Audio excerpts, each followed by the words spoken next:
Welcome, everybody, to another episode of Need Some Introduction. In today's episode, we'll be discussing The Night Agent, the fourth episode of The Night Agent, as well as the second episode of the second season of Hijack. Joining me for this conversation, as usual, is Sona. Hi. Hey, Sona. All right, where do you want to start? Should we start with Hijack? Okay. Okay. A realization I'm having that when we covered the first season of Hijack, we did the first 5 episodes as a binge.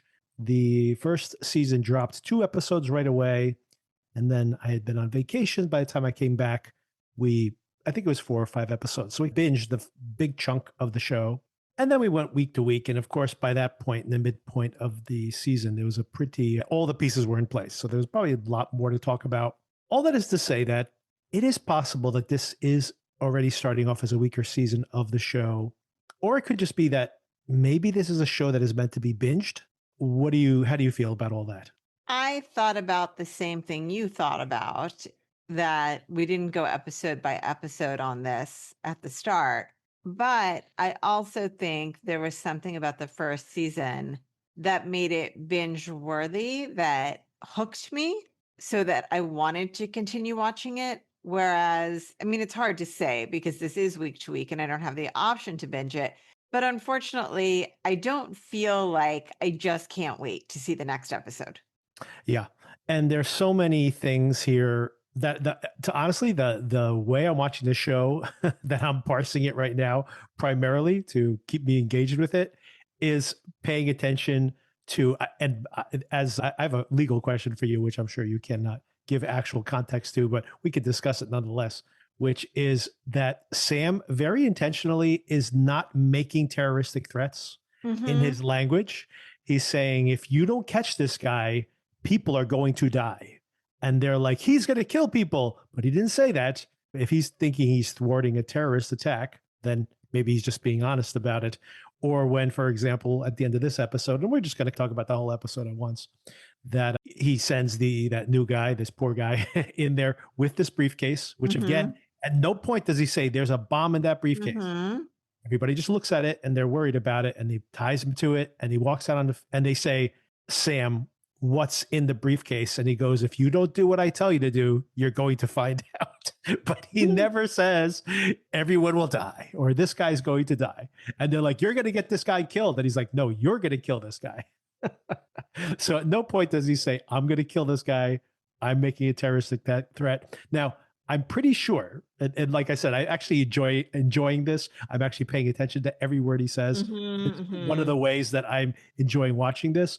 But and we don't know German law and etc. But based on, of course, you have legal expertise that I do not have. But just in general, does this get you out of jail by, like, if you hijack a train and everybody's just assuming that you're about to do something violent and you never do? Does that get you off the hook somehow? I mean, it might get you off the hook for certain penal violations, but not for all. You still have false imprisoned all these people on a train. And he's explicitly said, I'm hijacking this train. Yeah. to So yeah, I think it might get you out of something, but not everything. But to your point, I also noticed he says to the conductor at some point, you be who you're supposed to be and I'll be who I'm supposed to be, or something like that, where it seems like he's saying, I am just playing the role of a hijacker. Right. Right. Kind of like, I'm not a doctor, but I play one on TV, which is a very dated joke, but Yeah. And like, let's just talk about the final moment here, because we see the camera cut out and he's saying, you made me do this or whatever. And then the camera cuts out. mm-hmm. And right when he counts to 10, so which I guess is supposed to make him look like more of a threat than he is. But of course, we already know that they have access to the cameras, so they probably just turned off the feed, which is like the cliffhanger for the week. So in a way, the only way I'm engaging with the material is almost seeing like how they're going to try to get Sam off the hook for what he's trying to do. Uh-huh. And now we do know what it is, right? So now it wasn't that this was in 2 parallel timelines or something like that. It actually turns out that he did make this appointment. That's another thing I'm very curious about. Why did he make the appointment to be there on time, only to then not make the meeting, Yeah. to then do this hijacking, to force somebody to bring this supposed terrorist or who he suspects to be this terrorist to him, or at least tell him where he is. And he really seems blindsided when this woman that was working with him at the consulate shows up and says, "I know who this guy is." It's not like this is part of the plan. He seems really caught off guard by this. So I'm a little baffled by if this is the best way for him to go about doing what he's trying to do. And I'm not even 100% sure exactly what he's trying to do, but it still is. Yeah, it's a little weird for me at this point. I mean, I think we do know. I think when you say you're not sure exactly what he's trying to do, you mean like more of the minutia of it. But we do know Yeah, that yeah. overall goal, right, is to get this guy who was involved in the first hijacking. One thing I forgot to bring up last week with the hijack episode 1, which is something that's being developed here as well, which of course may shed more light as well, is that, and it's so secondary that I forgot to bring it up last time and almost forgot to bring it up again today, which is that there is a police investigation going on there in someone's apartment. The apartment's like really run down. They're like, "Do you think we're at the right place or not?" It looks like we see some electronics components. So maybe right away we're thinking, is this someone who was maybe assembling a bomb or something? And if we start thinking that, and of course they're trying to make us think that, and it even turns out that when they do find this burner phone in the toilet and they call the last number, it actually rings on Sam's phone in his hotel room. So that is something that could explain that, once again, maybe he was one of these people who's been co-opted, but that doesn't seem to be the case, right? It seems to be that they are he's dead set on trying to locate this guy who he believes to be a terrorist.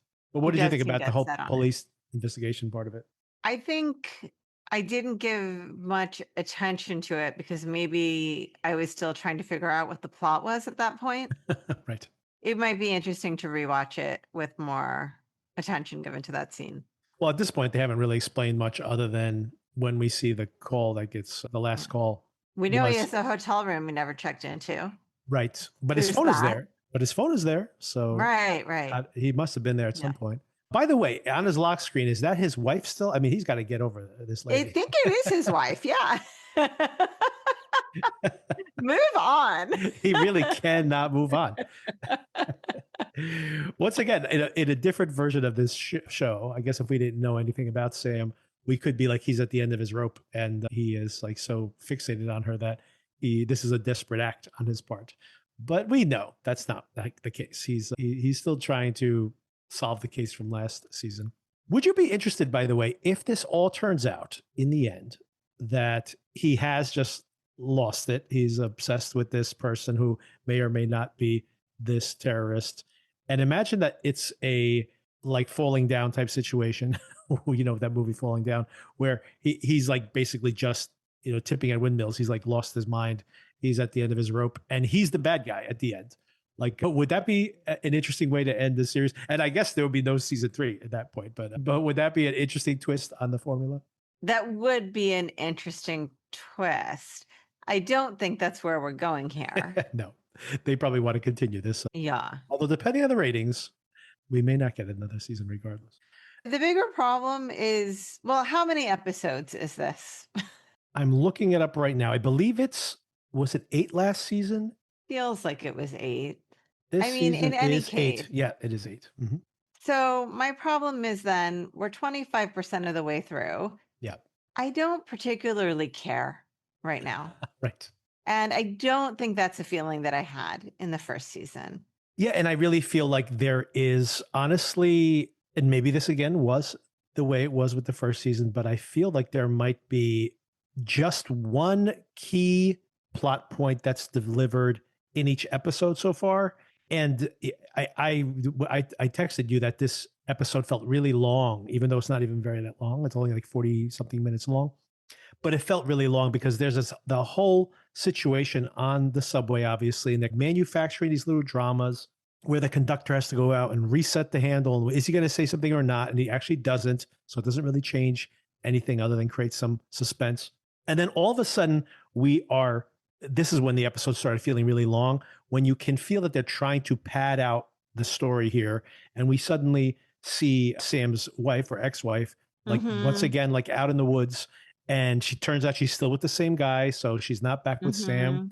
And as soon as that happened, the episode really started feeling long. And simultaneously, I started thinking about how this should probably be like a movie length storyline. And instead, they're like trying to throw in these secondary and tertiary characters into the mix. And there's just nothing compelling about it. And then I get confused as to like, if this was working properly, I mean, it maybe has a very specific destination. So maybe I'm prejudging, but Yeah. if this was the intention at this point, like what would his plan be? Like on his way to wherever he's headed now, the train pops back up on the radar. So they're like, oh, there it is. You did a good job of tell the woman who works there. You did guess correctly that he had taken that alternate train line. But then once he gets on the active train line, he pops back up on the radar. So, but even if everything was running to plan, it's like he's asking them to find this person. You have to assume this is going to take an hour, 2 hours, 3 hours minimally if they're right on top of it and not getting past the whole negotiating the hijacking rigmarole at the beginning. So all of this seems like, how far can he drive this train in a period of time where he thinks that they could actually deliver this person to him? Like a half an hour, 45 minutes? Like how long could this take? So it just doesn't seem to make any sense at this point. And like you said, like we saw in season one, a lot of these questions we had early on were resolved actually by the end. So maybe it'll all make perfect sense, but it's just not very compelling. And I think it's a big mistake, by the way, to have a train with 200 people on it. Instead of doing this during rush hour, why wouldn't he do it when there's hardly anybody on the train? They can easily overpower him.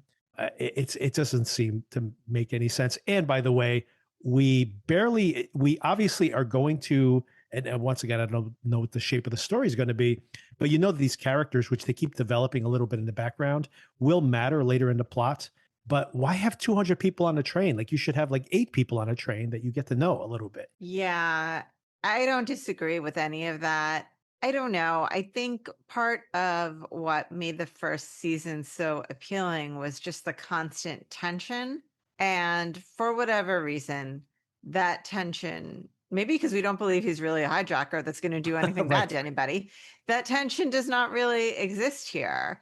Like, remember in the first season, right? They were taking everyone's families hostage, and Right. it even from the first episode, it happens with the security person, right? At the airport, right? Right. Like they have that Right person's at the top. family. Yep. Yeah, like so it just set a tone of like being very tense. Whereas here, it just feels slow to me. And maybe it is a slow burn that is leading to something. But I guess my expectations were in a different place. And Yeah. so for that reason, my expectations are not being met. Yeah, and I think you're absolutely right. You have the ticking clock of the first season where you have a 7-hour flight and 7 hours of TV. And, this is going to end in 7 hours. And we're on the flight with these people in real time. And like you mentioned, you kicked it off with this horrible thing where they kill this person's family. So the stakes are incredibly high. And like you said, incredibly relatable. I'm trapped on this plane. What are they trying to do with this plane? I hope this plane doesn't crash. Because at first it's like they're hijacking it for some reason. But then when you realize that the people on the plane are disposable, I'm like, are they going to crash this plane? Like all of that is obviously horribly terrifying. But like you said, we now have Sam as the hijacker, and we don't think he's actually going to hurt anybody on that train. And we haven't gotten to meet anybody on the train, like flesh them out in any way. And we just have Sam and this driver. And I have to assume that within the next episode or so, that most of these people are going to disappear. Like maybe they take half, like they put a handful of people on a train, probably the people we've gotten to know, and they leave the secondary train behind. They disconnect it. And there is some location he's taking this one train car to potentially, or maybe they swap into the train that's ahead of them and see if they can drive that one. And they only take some of the people with them. So, and then I think that might be a little more tense when you get to have this personal interactions, and maybe even he brings them in on what's going on and etc. So maybe there is something that will make this a little more compelling. But I agree. I feel at this point, the show most of the time is just twiddling its thumbs, trying to set things up. And it's not in a very suspenseful way, because at no point do we think like, where's the suspense? Like, oh, I hope Sam gets to take the train to the next station? Like what the, I don't even know what the stakes are. It's not very compelling. Yeah. So yeah, pretty disappointing. And as a matter of fact, I think if anyone out there is watching the show, I think what we'll probably do is we'll probably dip out for a little bit and maybe You're like, I'm with that. yeah, I think what we'll probably do is I think the way to watch this, and maybe I'll recommend this to anybody who's listening to this, who's also frustrated a little bit, is I think this is probably more satisfying as a binge. So maybe we'll do that. We'll let a few episodes wind by. We'll check in, see if people are buzzing that things have improved, and then we'll dip back in. And we have other things to watch along the way. So Sona, one thing you might want to check out. I've only seen the pilot episode. It just premiered this week. The reviews have been good, but not great. But I think this has a great pilot episode. There's a British series called Steel. Have you seen the trailers for this? No, I haven't. It's on Amazon Prime. The entire thing is available as a binge, which is part of the reason I think might be worth checking out. But it is Sophie Turner from Game of Thrones. She is the star. She basically works at an investment bank where she does the actual keystrokes, does the transactions, but she's just an admin, not a higher up. And she's at work. She just arrived at work. They manage a large fund which has a lot of pensions in it as well. So this is the whole idea that these poor people who put their money into these pension funds are going to lose all their money. But what happens is that these people come in armed to the teeth and threaten them all and basically need some, and they know exactly how the transactions work. They know exactly who needs to sign off. They know exactly how this works. And they rob $4 billion from the bank. And it's very tense. It's very well executed. It's like watching someone pull off a heist, but being on the side of it where you don't want to be, like the people who are the bystanders.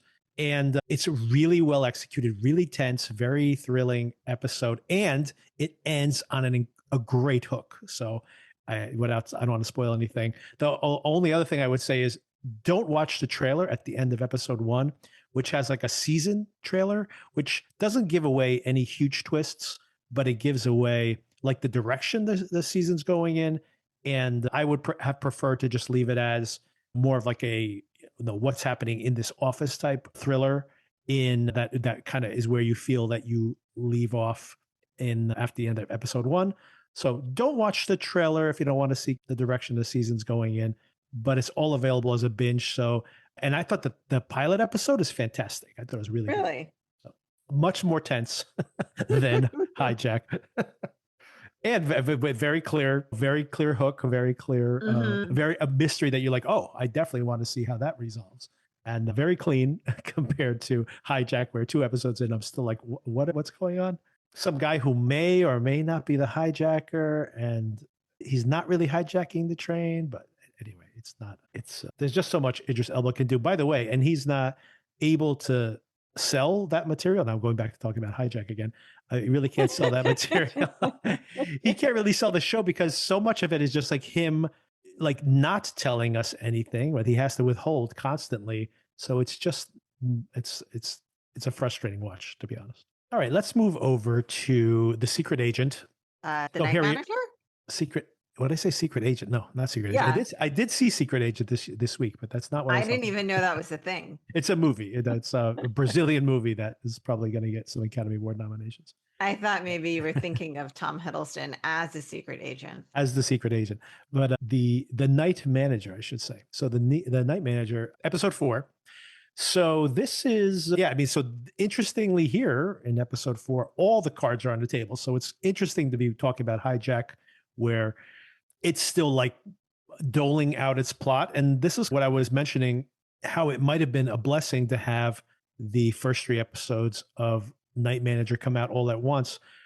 In a way, you can imagine that if Hijack had come out with the first 4 episodes, like let's say half the season all in one shot, that maybe we would have a better opinion of it. Maybe. Because at this point in The Night Manager, not only have we had the big reveal at the very end of episode 3, but now by the end of episode 4, everybody's cards are on the table, right? Like it's like there's nobody's hiding anything from anybody. And we even get this, I actually had thought that potentially at the end of episode 3, we're probably looking at that all of this has been manufactured by Roper, But Roper apparently did not know that his son was doing business with Pine. But now he does, because that noisy printer, hopefully not the same kind of printer they had at that office that night, but that noisy printer is printing out a picture of this supposed Swiss banker or whatever it is, and actually from Hong Kong, I guess. But he Oh, is that one. I thought you meant the where Roxana had copied the inventory list. You mean what seems to be a fax machine. yes. Yes. I just was thinking how funny it was that if the that he's sitting there waiting for the fax to print out Insane. his face. But that's the joke I was making, that I'm like, oh, I hope that's not as noisy as the printer that Roxana was waiting for the other day. Imagine he walked in and she's like, sitting, waiting for the paper. I'm just waiting for something to print out. Sorry, there's a paper jam. Oh my God. Could you imagine a paper jam happened? Oh my God. That would have been the funniest. So how did you like this episode overall? Okay, so I think in keeping with my prior comments about this second season of The Night Manager, I am really enjoying it. However, it's a complete departure to me from the vibe of the first season. And I'm okay with that, but I can understand why it might be disappointing for some people. I think we have just gone full James Bond type Right. Yes. thing at this point. I mean, like the action scenes, I mean, maybe I'm forgetting, but I don't remember there being any real action scenes in the first season. But maybe there were. But like watching Tom Hiddleston speeding away on the motorbike, I was like, this is a whole Right. different show. And even just the way it's shot just seems like so much more saturated with color than my recollection of the first season. I mean, again, I'm trying to remember something I watched 10 years ago on a plane, so I could be wrong. But either way, I think if you are willing to suspend disbelief, I think this is a super fun show to watch. What are you thinking? Yeah, I thought this was very fun. And it's saved, not saved, but it's definitely improved in a way that it is just a 6-episode season. Yes.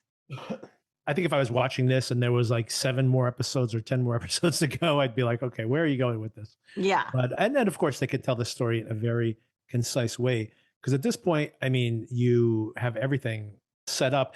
I'd say the one thing that is exciting to watch is the idea of this confrontation that inevitably is going to happen, where Pine is now trying to rescue this random kid and also rescue Roxana, of course, who she is in definite danger. This kid is probably just some kid they found on the street. He could probably just leave him off. Yeah, literally. They showed that. He was just a kid on the street. He could just let him wander off somewhere. He'd be okay.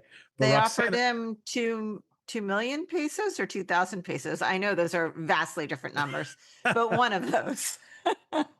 And but Roxana, obviously, everybody knows who she is, but maybe she's untouchable because of her family connections. I'm not sure. I don't know. I felt pretty stressed out for her this episode. Yes, even earlier. I agree. So I think her next on the line. Pine, obviously, they will kill him in a second. I had this question last week as to whether the name of the Coleman's character. I'm sorry, whose character? Oh, Olivia Coleman's. Yeah. Oh, I can't remember right now. But I was wondering last week, that is she a bad guy then, because she set him up with the whole identifying the body, etc. So it just turns out that, I mean, I guess this kind of makes sense to me slightly, that she identified the body, didn't tell him about it because they had blackmailed her, threatened her family. But then I'm like, well, couldn't she go to MI5 to tell them what was going on? But then she doesn't know who's in on it or not, because obviously the British government is now tied in or is in cahoots with Roper. So I guess she didn't know who she could trust, but still seems like inevitable that this eventuality is going to happen. Well, I did like the scene with her explaining to him what had happened and the way they were sitting next to each other in the airport. I mean, I think all of this is beautifully shot, as well as Hijack, by the way, also beautifully shot. Sure. So I did, regardless of how great I think the explanation is, I did enjoy watching it play out. That's what this whole show, where the scenery is so beautiful, although you don't really buy all the I liked the scene where she gets the alert that she's got a message in that account and you see the panic on her Yeah. face and she rushes to check it and the photo comes up with why did you lie to me? I felt that was very dramatic. I liked it. Yeah, that was well done. And you also wonder where is she hiding out at this point? Like who knows where she is? Mhm. She's hiding from her, even the government itself, probably the agency. Yeah, I mean, it's so interesting in all these. I'm so curious about this. In every single one of these British spy shows, the government cannot be trusted. Like the agents cannot trust their own government or the agency Mhm. itself. They're always the ones who are actually behind the conspiracy in the end. They're the ones that are the most dangerous. I just wonder how it's a very cynical view that I think that most British people must have of their government, considering that in the end, you can never like turn to someone in authority. They're always the ones who are out to get you. Apparently in these TV shows anyway. Yeah, and like you said, that was really funny. At the end, you have Tom Hiddleston jumping on the moped, the motorcycle, and showing up just a second too late. He rescues the kid, not in time to rescue this worker, this guy, Yeah. Oh. this the guy who has to approve the release of the boats or not. And he's an incredible shot. Takes the first guy out by hitting him right Mhm. in the head, and then he can't hit anything else the rest of the night. But he's on his motorcycle, like you said. He goes full James Bond. He just suddenly is just like James Bond, who can suddenly adapt to any circumstance he's in. He suddenly is able to pull off anything. He's going to be hanging off of a helicopter next week. So what is this conspiracy here? So they're working with Roper because Roper has promised to, and I actually like this scene, by the way, where Roper is talking about how he had all this vengeance and he was tortured and he was angry and he was plotting this. So like, what is he going to do later? And then he realized, no, he has to think bigger than that. And he ends up becoming friendly with his captors. Eventually, he like goes into business with them, and that's how he's gotten out and he's gotten to this point. But of course, he took his eye off the ball because he like said he didn't want to seek vengeance against Pine, and now he must be really angry about that decision, considering that Pine's now here again to thwart him potentially. But it is interesting the story he comes up with where he basically is using his same connections from before to try to plan a coup. It's ironic considering some of the things that are happening in the world right now in Colombia because the unrest in the country, like it basically gives an opportunity for the West to have more influence there. Again, an extremely cynical view of the political climate right now in the world, but maybe not inaccurate. Oh, but to what I was going to say before, what something you mentioned there, as he's saying all this, of course, in this incredible, beautiful valley he has that he's kind of riding his Mhm. horses through. So it's always incredibly beautiful as they're having these conversations. Yeah, I just think this show is very fun to watch on a lot of levels. Everybody is beautiful, the setting is beautiful, it's all colorful, and it's fun. What do you think about Teddy? I mean, the conversation he has when he's there on the mountaintop with Teddy and telling him that I need you to do this for me and you're my boy and I never would leave you behind. And apparently he was visiting him this whole entire time. But then Well, a year, come on, once a once a year, year? well, no one else is visiting him, right? I But, know, but to say, "Oh, you never gave up on me." He was there once a year, come on. I mean, and a lot of bad dads. That's like the theme of the year in all the movies and all the TV shows, bad dads. And here's the worst one of them all, possibly. The worst thing of all, by the way, is at the end when he's having that conversation Yes, with the British guy, and he's saying, "By the way, you got to get my son to me as soon yes. as you can, or have him ready." And this, I guess that he's plans to very soon be back in England, and wants the son taken from the wife, and he goes, "Pair off, do whatever you need to do, get him out of school if he's in school right now." And then they say, "What are you going to do about Teddy?" And he's just like, is non-committal about it. He doesn't straight up say, I'm going to kill him or whatever. But he's like, I'll think about that later. But it really does seem obviously that once Teddy served his purpose, he's ready to get rid of him one way or the other. Yeah, it was bleak. It made me wonder, are we 1,000% sure that he is his son? I'm pretty sure he is. I mean, I guess we're not. That's a good point you make because the clue we have is that they said this English guy used to visit him all the time. So it is possible that he has taken him as an adopted son and maybe just saw some potential in him. But it seems like he wouldn't have invested all this time. I mean, I know it's only once a year, but it still seems like he wouldn't have invested in this person in the blind. I'm pretty sure. I mean, it only makes sense if it was his son, I think. I guess it just is so cruel then, but yeah. For sure.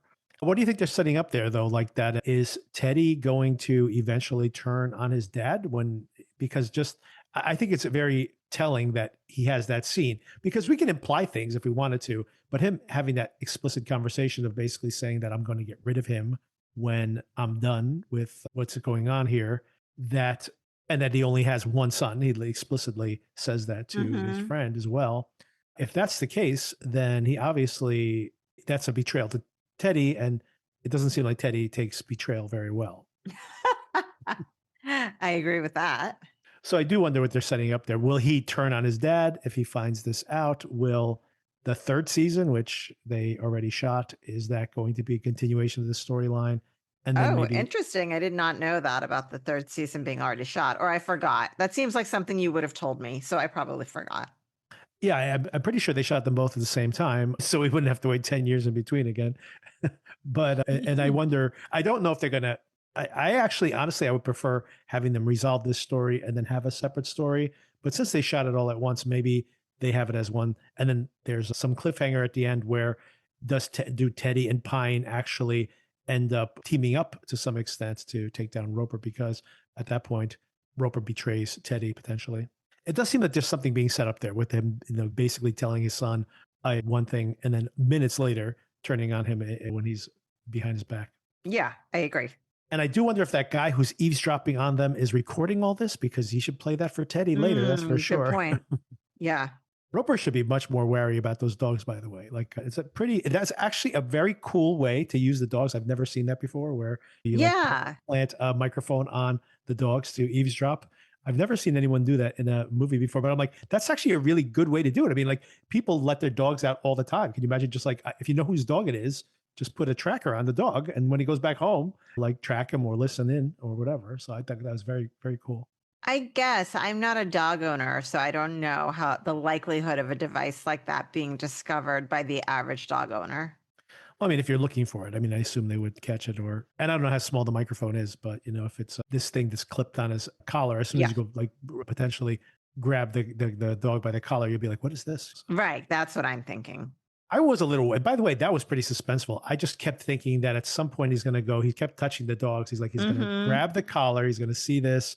And then they're going to send their men into the forest to go catch him right there in the woods. And that would be, Yeah, I and that agree. may yet happen in the next episode. So that might be a suspense sequence, but it does seem like everybody needs to survive and regroup because now everybody knows what's going on. And then we have these two small teams of folks who are pitted against each other. And we know that the powers that be, the actual government, is on Roper's side. So if they find out what's going on and basically footing the bill for what Pine is doing right now, he's going to be in trouble. And I assume, since there's only 2 episodes left, next episode, everything's going to go terrible for our heroes. And then the following episode, they'll turn it around in the season finale. Mhm. I just hope they don't leave it on some cliffhanger where Pine's got a gun to his head, and then they're like, "See you in a year or 2 years, whenever." Yeah, maybe that's why they've already shot the next season. If that's the case, it better come quick. They need the continuity. Nobody can age. So yeah, then you like this a lot better than Hijack for sure. It seems to be.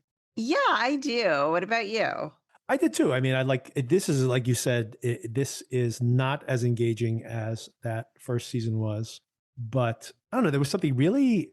I mean, like you said, a totally different type of show. That first season just kept opening up to this person's. He's at one hotel, and then how that opens this can of worms, and then we jump years later. He's now taken on the secret identity just on this revenge plot. It seemed like the world just kept getting bigger and bigger in that show. Mhm. And then here, of course, the story's been like very controlled. He's a very set mission, and we're all waited for the first half of the season just for the reveal we knew was going to come. So, like you said, it's very contained, and maybe that's part of the budgetary constraints as well. But yeah, it still looks beautiful, and the locale looks great, and it has some of that allure of like all spy shows. Like it is fun to see him jump on the back of a motorcycle and go like rescue the kid. Mhm. So it has a little James Bond elements to it. All of that is definitely more entertaining than whatever's happening over there on Hijack. All right, so check out, yeah, so we will regroup next week. And if you want to check out that thriller I mentioned, Steel, it might be something to check out. Or if you wanted to watch His and Hers and have a conversation about that, that's become like a huge phenomenon on Netflix. So it Yeah, is, I am meaning to finish that. I only watched the first episode. So I just need to, it feels like a binge watch. So I need to find a block of time. yeah, the episodes are pretty short. So it is like another 3.5 hours left. I think it's a 4 hour binge all the way through. So 3 hour, 4 hour, 4 hour binge, 4 hour? No, 3 hour, 3 hour binge. It's a 3 hour binge, I think. So yeah, if you have like another 2.5 hours to go, yeah. So if you can slot it out, it's a little more than a movie length.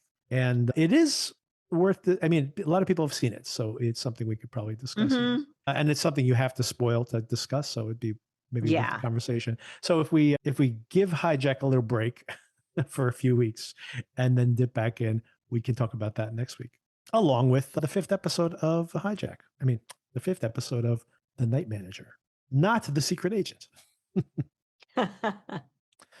And the Academy Award nominations are coming out tomorrow morning, so I'll probably have a reaction to that, along with the next episode I have with Kim talking about The Pit, the next episode of The Pit as well this week. Fun. And yeah, and we continue to watch. Oh, The Beauty. The Beauty. I'm probably going to watch some of that as well. The reviews have come in, and I'm like, this is going to be completely roasted by the critics. The reviews came in, and they're pretty good. They're actually very good. So I am very wary. I finally saw the trailer for this, and it looks so campy. I'm like, I don't know Hmm. if this is the tone I want for this material. But anyway, we get 3 episodes of it, and then 2 episodes every week after that. So it's a very quick turnaround on that show. I think only 4 weeks for the whole thing to play. And the second episode, by the way, Sona, is 20 minutes long. So,